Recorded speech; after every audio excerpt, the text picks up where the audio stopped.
네, 오늘 미국 주식 이야기를 하려고 영상을 켰고요. 지난 달에 올렸던 24년 연말 결산 영상을 많은 분들이 봐주셔서 이번에는 제가 보유하고 있는 종목들 중에서 탑 3를 뽑아 조금 더 깊게 이야기를 해볼까 합니다. 이 종목들을 간략하게 소개를 하고 그리고 왜 이 종목을 샀는지 그리고 앞으로 어떻게 운영을 해 나갈 건지에 대해서도 이야기 나눠보도록 하겠습니다. 우선 이 영상은 종목을 뭐 추천한다거나 하는 그런 영상은 아니고요. 무엇보다 제가 주식 투자 전문가가 아니기 때문에 이 영상만 보고 주식을 사는 그런 무모한 일은 하지 않으셨으면 합니다. 그냥 일반 개인 투자자 중 한 사람의 의견 정도로만 편하게 봐주셨으면 좋겠습니다. 그럼 제일 첫 번째 SCHD 슈드라는 ETF입니다. 미국 주식 영상을 한 번이라도 보신 분들은 아마 다들 알고 계실 거고 굉장히 뻔하디 뻔한 주식입니다. 미국인들이 가장 사랑하는 ETF 중 하나이고요. 우리나라에서도 굉장히 많이 슈드라는 ETF 종목을 사고 있기 때문에 아마도 많은 분들이 한 번씩은 다 들어보셨을 거라고 생각을 합니다. 찰슈 스왑이라는 미국에서 탑5 안에 드는 미국 증권사에서 운영하는 ETF이고요. 2011년 10월에 상장을 해서 어느덧 14년이 된 주식입니다. 슈드의 가장 강점은 꾸준하다는 점인데요. 배당도 3% 이상 계속 꾸준히 지급을 하고 있고 주가 상승 또한 정말 꾸준하게 상승을 하고 있습니다. 개별 주식을 우리가 산다면 수수료가 따로 없는데 ETF들은 증권사에서 운영을 하기 때문에 수수료가 존재하는데요. 그 중에서도 슈드는 0.06%로 굉장히 저렴한 편입니다. 0.06%면은 사실 수수료가 거의 없다고 봐도 무방할 정도의 그런 수수료인데요. 이래서 아마 슈드를 굉장히 많은 분들이 매수를 하지 않나 생각이 들어요. 그리고 슈드 같은 경우에는 1년에 한 번씩 종목을 리밸런싱을 하는데요. 현재는 화이자, 시스코, 코카콜라 순으로 비중이 제일 높습니다. 대략 100개 정도의 종목을 담고 있고 그리고 또 분기별로도 주식 비중을 조절을 하고 있으니까 0.06%의 수수료가 정말 아깝지 않은 종목이라고 저는 생각을 하고요. 저 같은 이제 개인 투자자 같은 경우에는 신경 쓸 게 전혀 하나도 없는 주식입니다. 그리고 오른쪽 하단 보시면은 최근 5년 동안의 슈드의 수익률이에요. 22년에 정말 주식 시장 안 좋았던 거 혹시 기억하시나요? 미국 기준금리 인상이 본격적으로 시작됐던 이제 그 해인데 이때는 S&P 500도 20% 이상 빠졌을 때입니다. 근데 그 당시에 슈드는 3%의 하락만 가져왔고요. 하락장에도 굉장히 잘 버티는 그런 ETF라고 보시면 좋을 것 같아요. 그래서 많은 분들이 슈드를 아마 사고 계실 거고 저 또한 매달 적립식으로 꾸준히 사고 있는 종목 중 하나인데요. 앞으로 사실 큰 이변이 없지 않는 한 슈드를 매도할 일은 없을 것 같고 계속해서 가지고 갈 생각입니다. 네, 그리고 두 번째는 SPYG입니다. 스테이트 스트리트에서 운용하는 ETF이고요.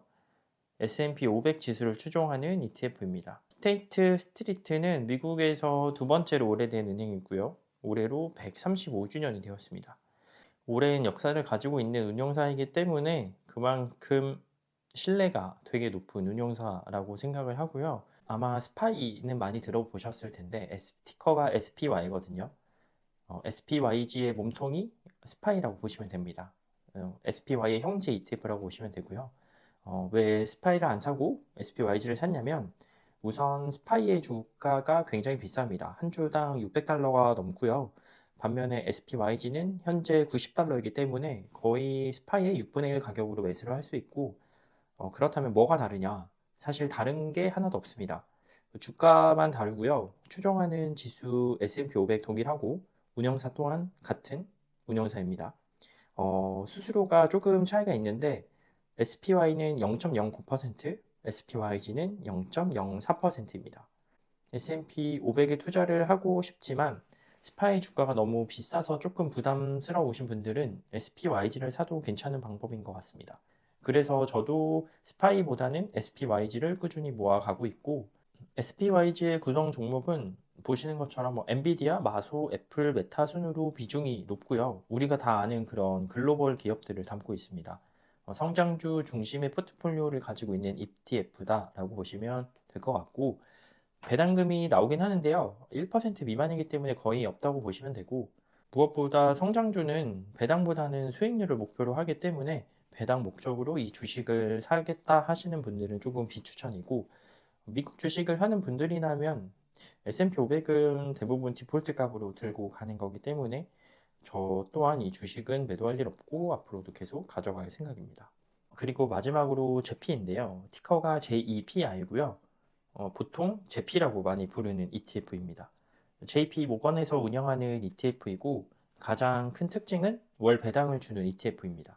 배당 수익을 목적으로 하는 분들에게는 굉장히 인기가 많은 주식이고 커버드 콜 옵션 전략을 병행을 하면서 그 프리미엄으로 배당을 주는 주식인데요. 커버드 콜 옵션 이거는 저도 많은 영상을 찾아보고 공부를 해봤는데도 뒤돌아서면 까먹고 이해가 전혀 되지 않거든요. 그래서 더 이상 저는 이제 파고 들고 공부하는 거는 포기를 했고 그냥 JP 모건을 믿고 투자하기로 했습니다. 제피 같은 경우에는 2020년 5월에 상장을 해서 비교적 이제 신상 주식이라고 보시면 되고요. 포트폴리오는 S&P 500이랑 비슷하고 배당률이 대략 7에서 8% 정도 되는 굉장히 높은 배당을 주고 있습니다. 한국 금리랑 비교를 해도 거의 2배 이상 주는 거니까 배당률이 굉장히 높다고 볼 수 있고요. 제피 가장 큰 장점은 아까도 말씀드린 것처럼 월 배당으로 고정적인 현금 흐름을 만들 수 있는 점이고, 단점은 상방이 이제 막혀 있어가지고 상승장일 때 수익률이 조금 제한이 되거든요. 오르긴 오르는데 크게 오르지 않는다라고 보시면 되고, 이게 커버드 콜 옵션의 장점이자 단점이라고 생각하시면 될 것 같습니다. 박스권 안에서 계속 주가가 움직인다고 보시면 좋을 것 같아요. 상장한 지가 사실 얼마 안 되기 때문에 아직은 검증이 더 필요한 주식이라고 생각을 일단 하고 있고, 그래도 아직까진 꾸준히 배당금을 지급하고 있기 때문에 제피 또한 꾸준히 투자를 이어갈 생각입니다. 그래서 월 배당을 생각을 하시는 분들은 제피도 꽤 괜찮은 선택인 것 같아요. 지금까지 미국 주식 이제 ETF 탑3 알아봤고요. 제가 모두 다 가지고 있는 종목입니다.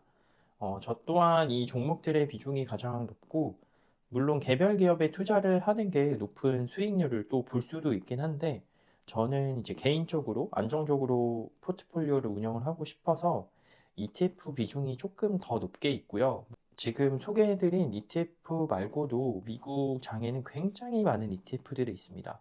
모든 ETF들을 하나하나 다 볼 수 없기 때문에 그 중에서 굉장히 나한테 맞는 그런 ETF를 찾아서 투자하는 것도 방법이 될 수 있고, 무엇보다 각자 본인 스타일에 맞는 투자 방법이 있기 때문에 꼭 어디서 정답지를 찾기보다는 본인 스스로 투자 성향을 잘 체크를 해서 오랫동안 투자를 하는 게 결국 본인에게 남는 게 아닐까라고 생각이 들어요. 제 포트폴리오에 큰 변화가 오거나 아니면 또 다른 주식시장에 이슈가 있으면 영상을 한 번 더 찍는 걸로 하겠습니다. 오늘도 영상 봐주셔서 감사하고요. 저는 또 다음 영상에서 뵙도록 하겠습니다. 감사합니다. 빠이.